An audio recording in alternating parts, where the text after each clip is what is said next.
Bob, thanks for joining Outside Insights today. It's great to have you on the show. Oh, thanks, Chris. Thank you for having me. Awesome. So, one of the things I've learned is I always want to frame a big question when we get started that I hope at the end the audience can say, yep, Bob and Chris definitely covered some ground. So, I know you've got great books and you've got great content and lots of keynotes, but the question I was proposing is how your book, The Go-Giver, is just as relevant in 2025 as when you first produced it in 2007 and when you did an update many years later. I'm pretty sure we can address that today. Yeah, well, I think the relevance is only in that it's based on principles of success as opposed to specific strategies and techniques. There's a time and Understood. place for everything, of course. Understood. But yeah, the five laws that John David Mann, my co-author, and I share in the book are all based on timeless principles which were relevant, thousands of years ago for as long as there've ever been market economies. And I would imagine they'll be relevant, forever. Again, only because they're based on timeless principles as opposed to, Yeah. as opposed to simple strategies and tactics that can change with technology and other elements. I think where I'm coming from is I host an audience that is always seemingly looking for a shortcut, a life hack, a best practice, a 5 a.m. morning routine, if you will. So I think you're addressing it exactly right. They're core, they're foundational, they're operating philosophies, and that makes them timeless. So I support it. What was the inspiration for writing this type of fable? Well, years ago, back in the 90s, actually, the mid 90s, my first book came out. It was called Endless Referrals. The subtitle was Network Your Everyday Contacts into Sales. And back then, it was one of the few books on business networking that were out there. Now, of course, there's hundreds and hundreds of them. And I've read many of them and I learned something from all of them. But back then, they weren't I have it on this shelf right here, so pretty familiar with it. That's Thank really you. amazing. It was really a book that was written for people, entrepreneurs and salespeople who they knew they had a terrific product or service. They knew it brought wonderful value to their customers, but they didn't necessarily feel comfortable or confident going out into their communities and building relationships with people, the kinds that would cause people to want to do business with them directly and or refer them to others. So really, endless referrals was a step-by-step system for doing so. And I define a system as simply the process of predictably achieving a goal based on a logical and specific set of how-to principles, the key being predictability. If it's been proven that by doing A, you'll get the desired result of B, then all you need to do is A and continue to do A, and you'll get the desired result of B. So it was a system built on a premise. And the premise was that all things being equal, people will do business with and refer business to those people they know, like, and trust. You'll remember that from law number 3 in the Go-Giver. So that was it. But it was a how-to book. And I'd always, since I'd been in sales, I'd always enjoyed reading business parables, whether it was the long form ones like Og Mandino's Greatest Salesman in the World, or shorter ones, Klassen's Richest Man in Babylon. And then you had, going into the late 70s, 80s, 90s, you had Doctors Blanchard and Johnson with the 1 minute series. And then, now you've got people like Andrea Waltz, Richard Fenton, Chris Widener, John Gordon, and so many others. Lencioni, etc. Right. Yes. Exactly. And so I always thought, it'd be great to kind of put this message in a parable form, but I'm not a parable writer. I'm a how-to writer.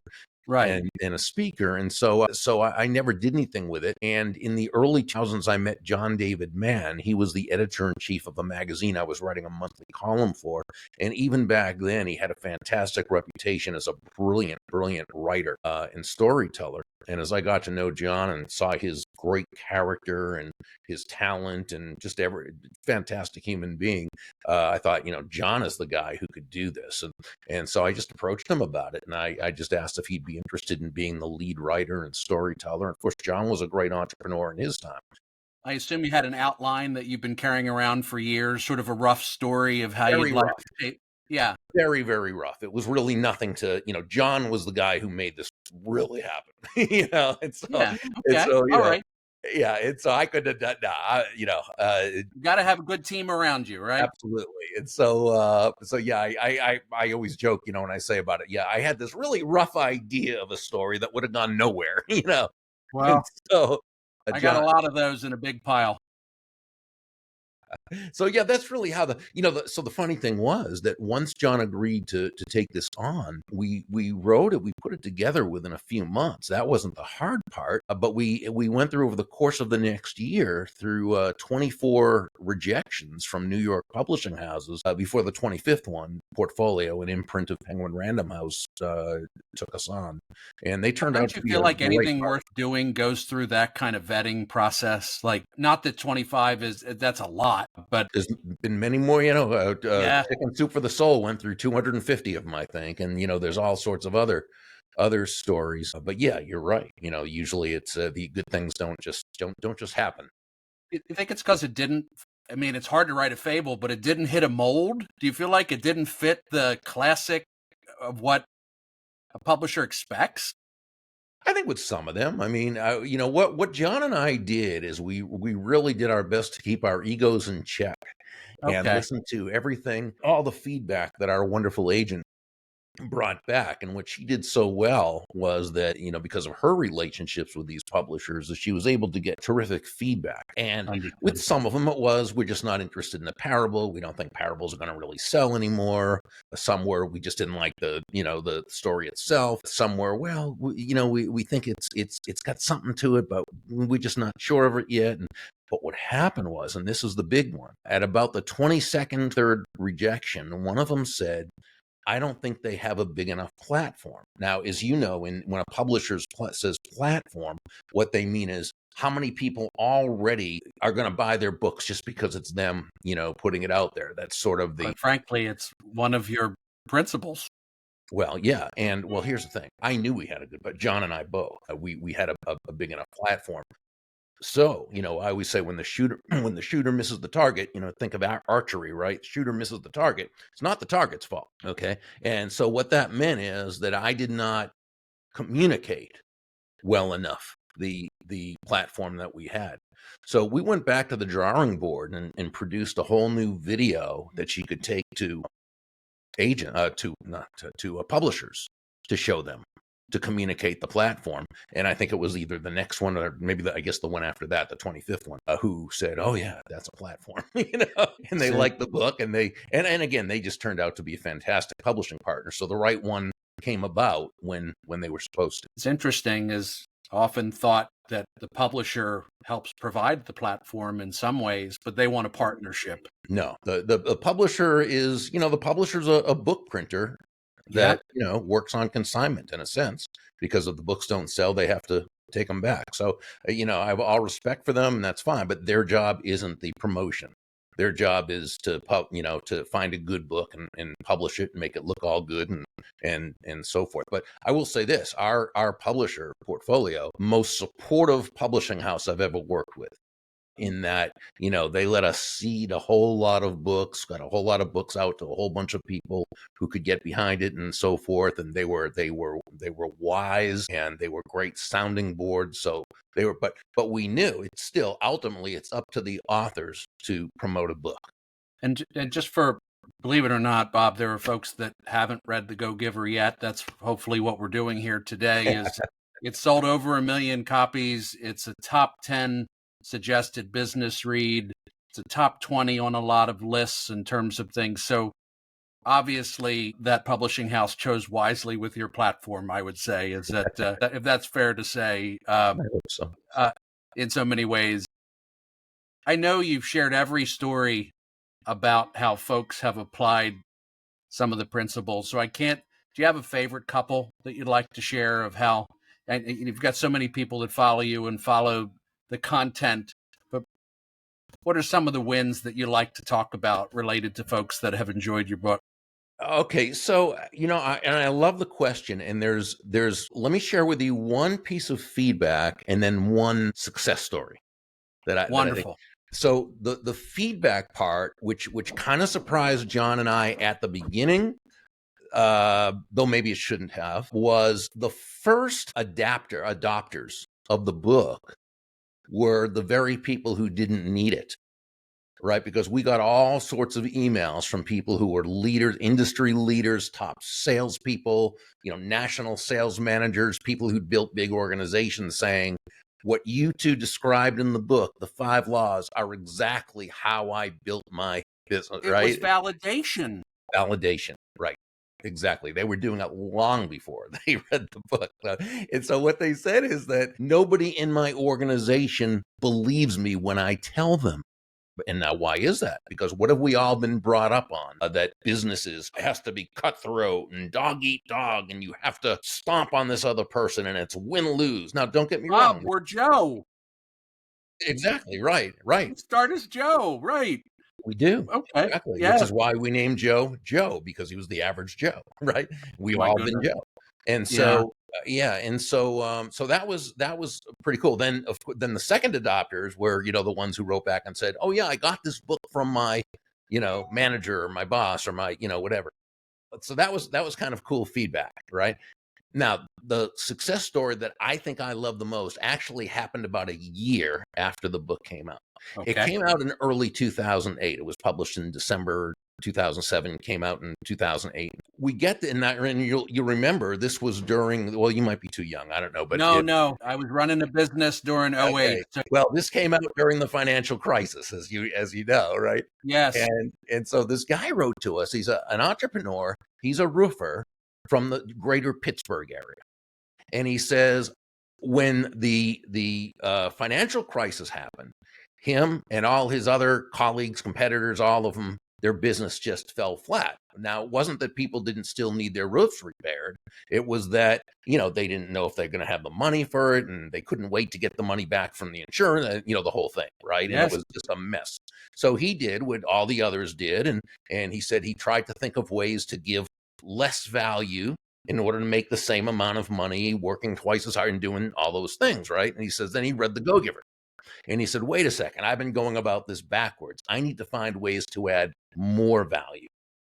Now, that doesn't mean it has to cost more, by the way, but you do need to use your head, right? And so what he did is he researched the insurance aspect of this, and he found how to navigate the insurance companies in terms of getting people their money on a timely basis, as much as they were entitled to, and so forth, when they had their roofs repaired. So now, as he's going out prospecting, he's not asking, do you want your roof repaired? He knew they wanted it repaired. That wasn't the issue.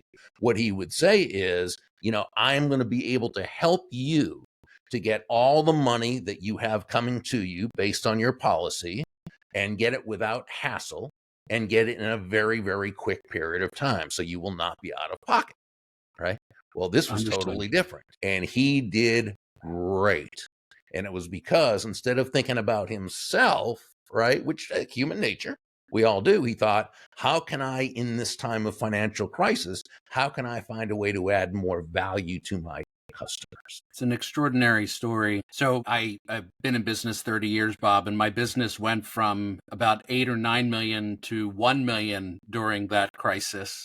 And again, a different entrepreneurial story, but you're only done when you say you're done. I just chose to try to add more value, if you don't mind me sharing that. And off you go, right? In so many ways. It probably makes sense. I always assume, because you've been talking about these laws for a long time, that they don't just energize you. And then I'm reminded that you're very energized by what you do just all the time.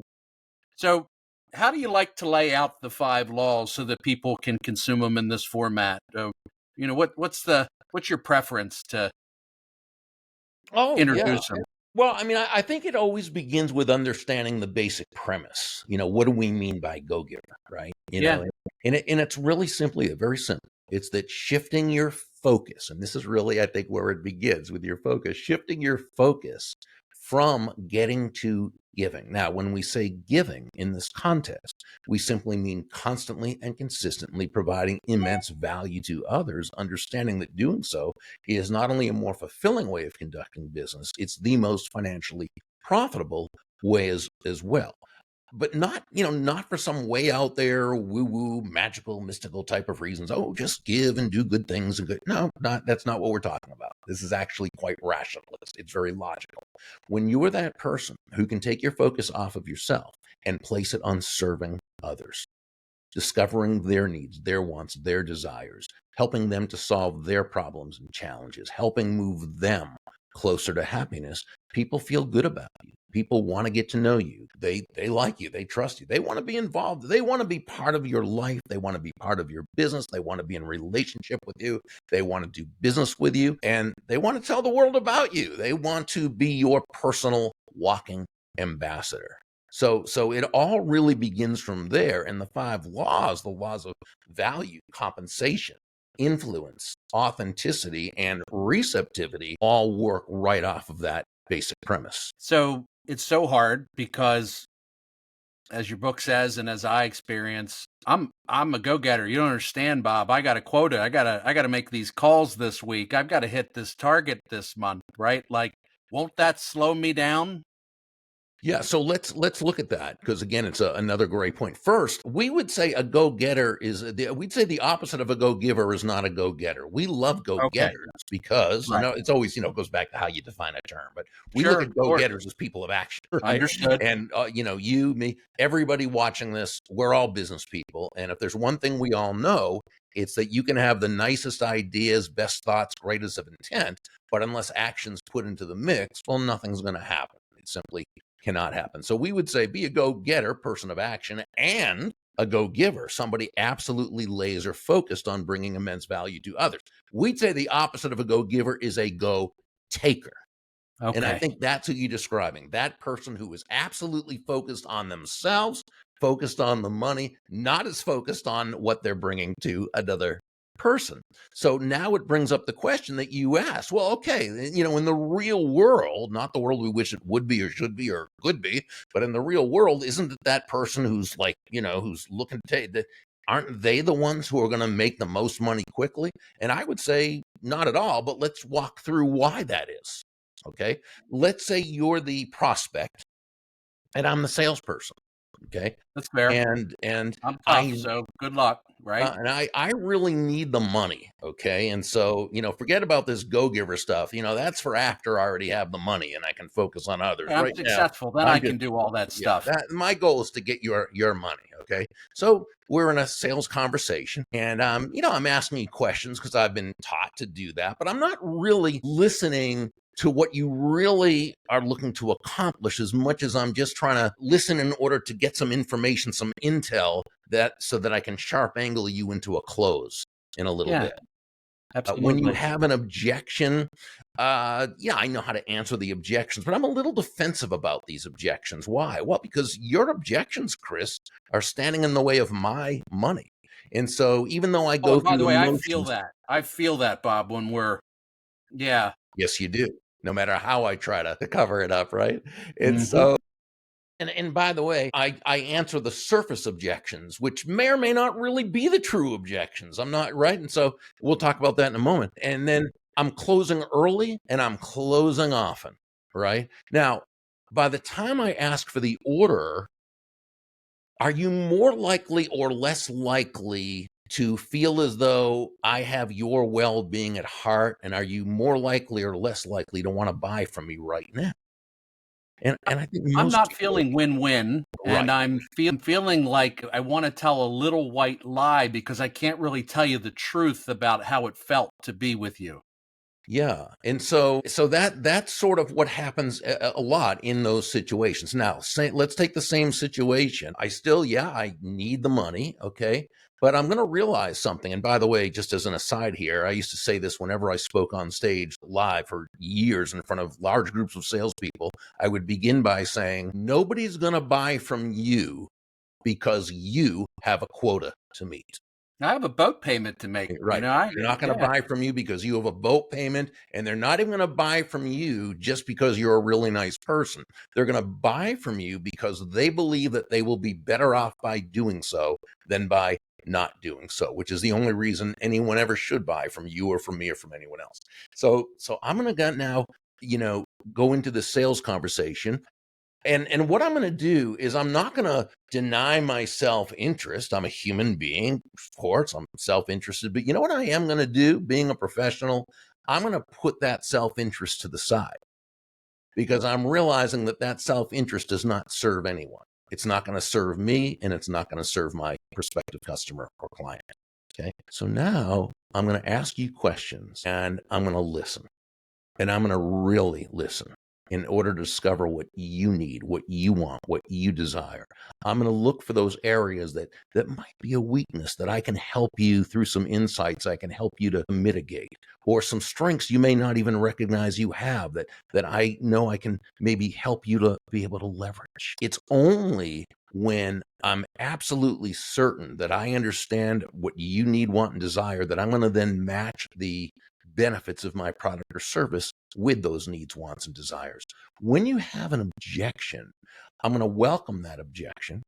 I'm going to assure you it's a great objection, or I'm going to say a great question, and it's something that you need to feel very comfortable with if we're going to be able to do this. But what I'm going to do is not just answer that surface objection.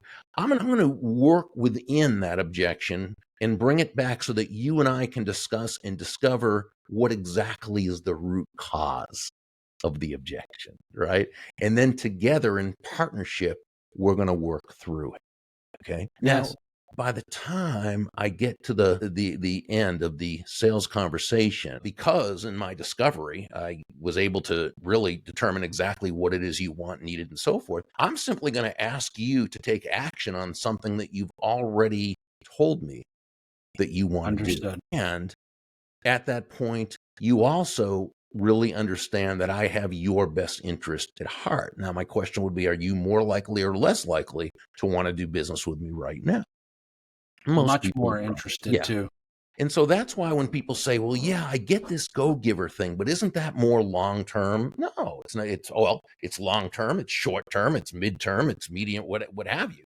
But it's much more effective than just being focused on yourself, because that's your prospect or client doesn't care about you like you care about you. So I'm a practice teacher with some of your information, and I get this question frequently about this point. Is it technique or authenticity? Or maybe the or is in the wrong place, but comment there, please, if you Well, don't mind. yeah, I think it's an and. It begins And yes. it begins with authenticity. Without that, nothing's going to work. Now, what is authenticity? Because I think that term's been hijacked, right? Okay. Because in law number 4, the law of authenticity in the book, John and I say, the most valuable gift you have to offer is yourself. Yes. But what does authenticity really mean? I think it's been hijacked by people, maybe since the advent of social media. I'm not sure, but it's almost come to mean no boundaries. Just let it all hang out. Say or do whatever you want, insult whoever you want, whatever, because it's authentic and that's okay. And I Yeah. think that's a bunch of hogwash, actually. That would be like the person, Chris, who says, well, I have anger issues and I yell at people a lot. And if I were to act any differently, that wouldn't be authentic of me. I No, it simply understand. means that person has an authentic problem I that they need agree. to. Yeah, I think you're right on point. I realizing that it is a law. Many leaders and people I've coached say, "Well, Burkhard, you're authentic. This seems so natural to you. I don't have the practice. I don't have the questions down." And I was just curious about your come from on that. And I think you've given me a great insight on it. Well, let's look at that a little bit because it's very important. So, first of all, I define authenticity as simply acting congruently with your values. To me, that's authenticity. So when they say, "Yeah, well, Chris, yeah, I mean, you're so smooth, you do this, and it comes Yeah. right." Well, yeah, but you know what? Who was it? Yul Brynner, who played the king of Siam. He played the king in the King of Siam, the Broadway, and then the movies. And what did he do? Like 10,000 performances or something, whatever. And they said that Yul Brynner did not play the king; he was the king, right? But understand that he started off by learning the script, right? Learning the He lines. He didn't started. ad lib anything up there. Okay. I mean, he was up there, he learned it and he practiced it. And he practiced it and he practiced it and he did it and he did it and he practiced it and he did it and he did it thousands and thousands and thousands of times till it became him. Well, it's the same with you. You're teaching people these great principles and these great techniques and strategies. Again, there's a time for everything, but they have to learn them. They're not going to be, and by the way, they're never going to be you. Just like I'm never going to be Zig Ziglar, or I'm never going to be what have you, because everybody's our own thing. I say this: learn from everyone, but stay congruent to your own authentic core, right? Thank you. Don't try to be them. And so, but yeah, so is it authenticity or is it learning? It's both, but it begins with authenticity. I keep interrupting you. No, it's okay. It's good dialogue. Other things you want to add about the 5 laws now that you've laid out what a go-giver is? Is there? Well, I mean, very briefly, the law of value is really saying that your goal is to make the buying experience so extraordinary that aside from just the intrinsic value of what you sell, you make the entire experience so magnificent that people feel as though they received much, much more than what they paid for, while you make a very healthy profit. This is why John David Mann and I say that money is simply an echo of value. It's the thunder to values lightning, meaning, again, the value comes first. The focus must be on the value we're providing others. The money we receive is a natural result of the value we provide.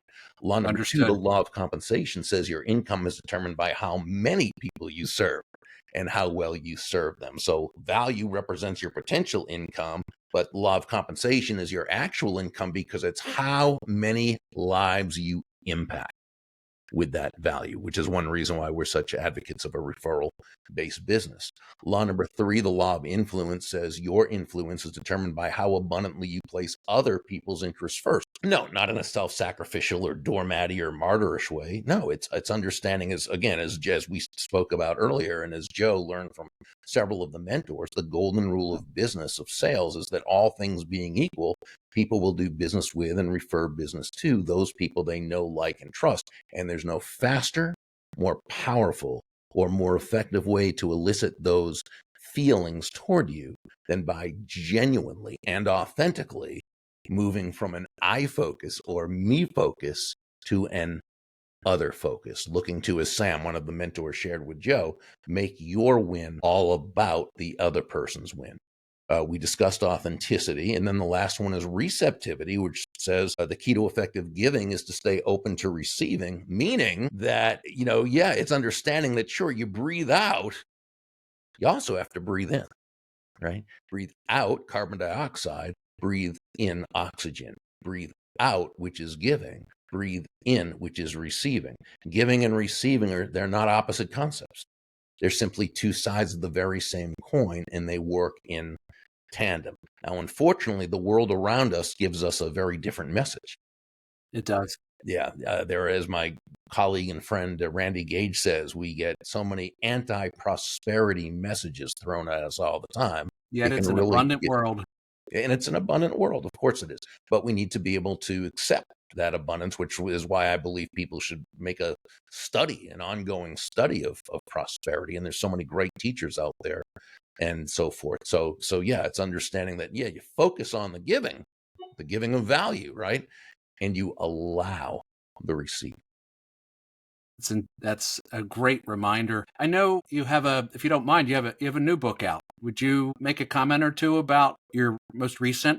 Oh, the one I did with Jeff West. Yes, please. Yeah, that came out last I year. haven't read it yet, but I would very much like to hear from you why I should read it, Yeah. right? Yeah. So it's called Streetwise to Saleswise. Yeah.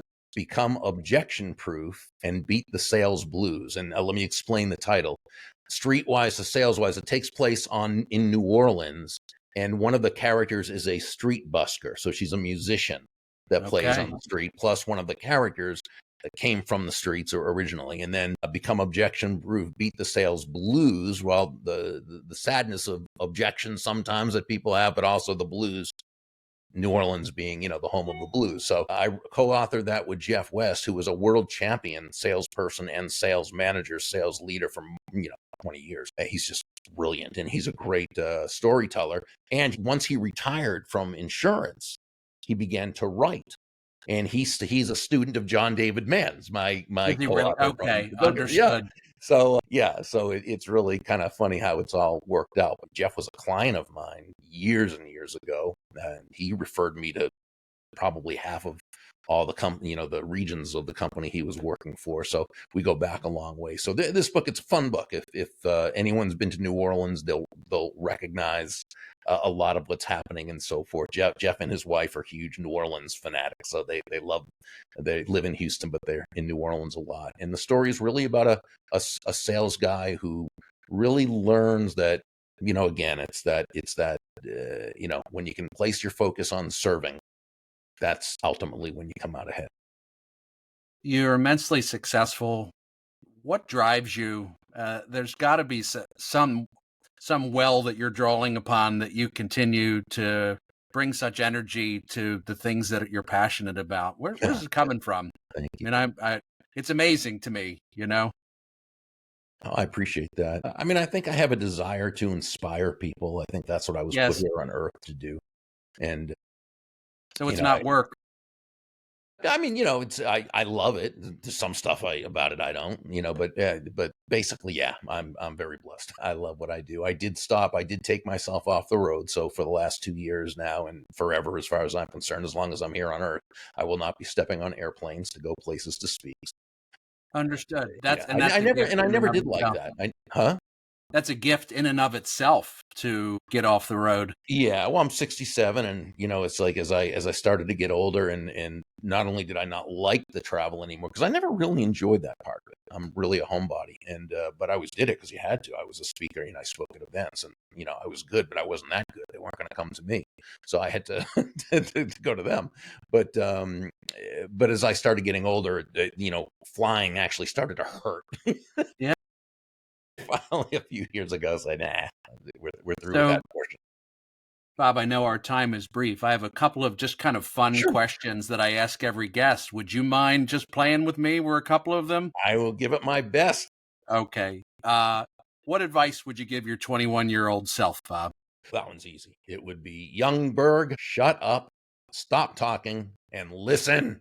Because what you think it reminds me of the old quote. It was attributed to Mark Twain, although I don't think he said it. He said something close to it, but not quite it. And that was it. It ain't what you don't know that gets you into trouble. It's what you're absolutely positively sure you do know that just ain't so.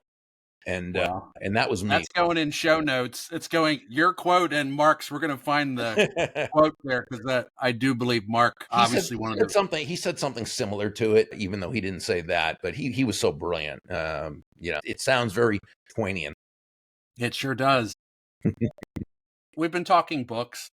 You may have a handful, a couple of your favorites. If you were to pick one or two beyond your good stuff, what would you recommend if people liked what we were kind of talking about today, the genre, or frankly, any book you want to talk about? Well, in a sense, it's a difficult question because there are so many great books. I don't know how many I've read. I love books, but I would say in terms of personal development, which is really, Yeah. again, where it all begins. There's a book, and I just happen to have it, by the way, next to me. I usually don't because it's usually in my car because I read it constantly all the time, but I had to make some notes for an article I'm writing, but it's called Living Untethered,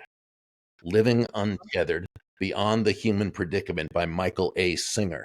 Now, he wrote another couple of books. He wrote The Untethered Soul and The Surrender Experiment, both wonderful books, but I got to say this one is the best. This one, just to me, most important personal development book I have ever read in 67 years. Is this the one that I'm going to cry if I read? No, I don't think you'll cry. I think you will have a lot of relief, though, because you'll come to understand and recognize why anything that caused sadness in your life, I don't mean temporary sadness, I mean like an ongoing Understood. sadness, that you're going to realize why it was. And if you're still dealing with it, which most of us are and do throughout entire lives, it's going to help you to vastly mitigate it. Bob, I read Singer's book where he said yes to things. Help me. Which one was that? That was The Surrender Experiment. That was more of it. That was an autobiography, and that was a great book. Sure I was. absolutely loved it. Yeah. Well, that's an excellent recommendation. I appreciate it. And you said you're writing an article about it. That's where you're. Yeah, well, I've written several on him and his works and so forth. And so yeah, I was just going into some notes. Actually, we're doing a thing on Thursday for my the Success Vault. And so I want to take some notes from here and be able to share some things. It makes sense to me. If you wanted to share a final lesson with my audience, Bob, how would you bring us home? I would say I'd share something that a mentor of mine told me years ago, and that was while I was in a sales slump, and I was a lot like Joe in the story, and I was too focused on myself and so forth. And he said, Berg, if you want to make a lot of money in sales, he said, don't have making money as your target. Your target is serving others. Now, when you hit the target, he continued, you'll get a reward. And you can do, that reward will come in the form of money. And you can do with that money whatever you choose. But never forget, he said, the money is simply the reward for hitting the target. It's not the target itself. Your target is serving others. It's a terrific Yeah. lesson, sir. And it's so hard and so counterintuitive because people press for that target. Of course. So Absolutely. Very counterintuitive. I appreciate it. Bob, it's been an absolute pleasure to have you on the show. Thanks. Thank you very much for having such a giving spirit. Great to be with you.